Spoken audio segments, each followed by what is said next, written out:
Hello, my name is Michaela Marvin and I will be presenting on predatory pricing.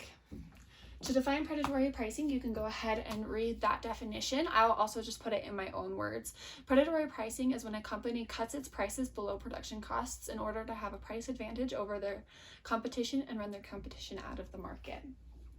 Predatory pricing is illegal under the Sherman Antitrust Act. The Sherman Antitrust Act was created in 1890 to dissolve the monopoly of Standard Oil. It was created to protect consumers from future monopolies being created, and therefore having to deal with monopoly prices and costs.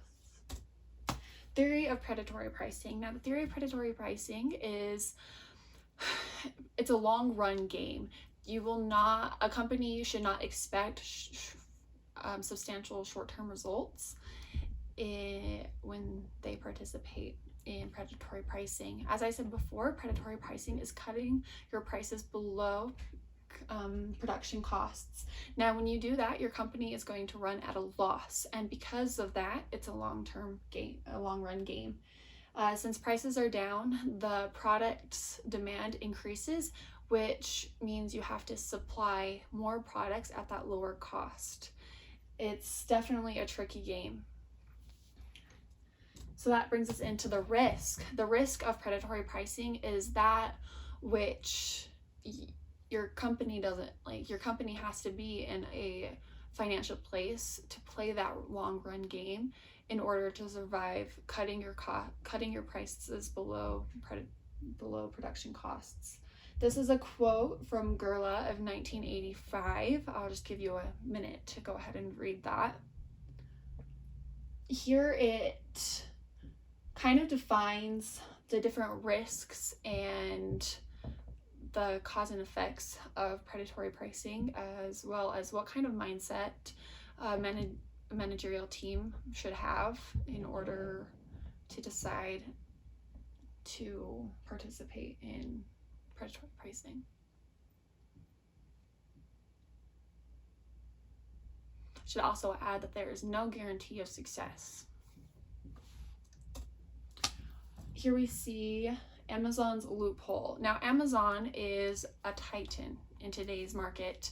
It envelops several different markets, from video and audio productions to clothing brands and kitchenware and just everyday products. And they definitely have prices that are lower than where you can find anything else. How many times do we be like, see something in the store and you're like, oh, I can get that cheaper on Amazon and it'll be here in 2 days, you know? And how does Amazon get away with that? Because obviously their prices are below what you would think the production cost of the item would be. They have been sued several times because of this, but the courts seem to rule it as loss leading, as the company makes up for their losses in other terms, such as the Prime membership, as well as price feeing their vendors a lot. So there's that. And my conclusion is that predatory pricing in the last century or so has not seemed to be a problem because it typically is self-regulating. A firm who tries to predatory price their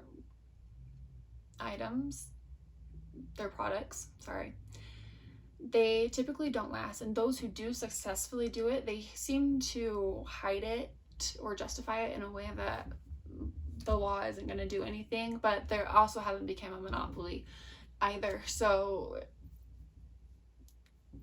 it's kind of like up in the air whether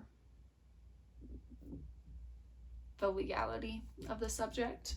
Anyway, and companies who are unsuccessful suffer major losses and typically run themselves out of the market. So that is my presentation on predatory pricing and the issue that may or may not be in today's society. Here are some of my references.